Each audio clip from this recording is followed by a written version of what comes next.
As a firm, we take security very seriously, and obviously when we're talking about a security system, who installs it is incredibly important.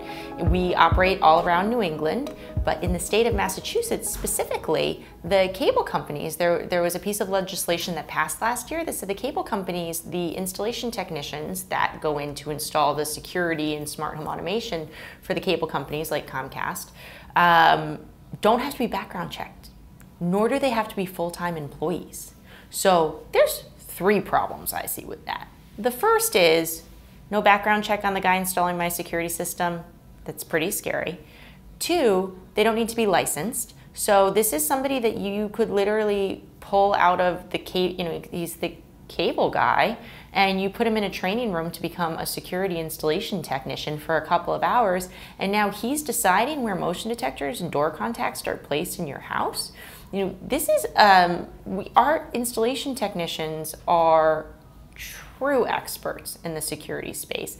We have guys in Providence and we have guys on the Cape that have been doing this for 30+ years.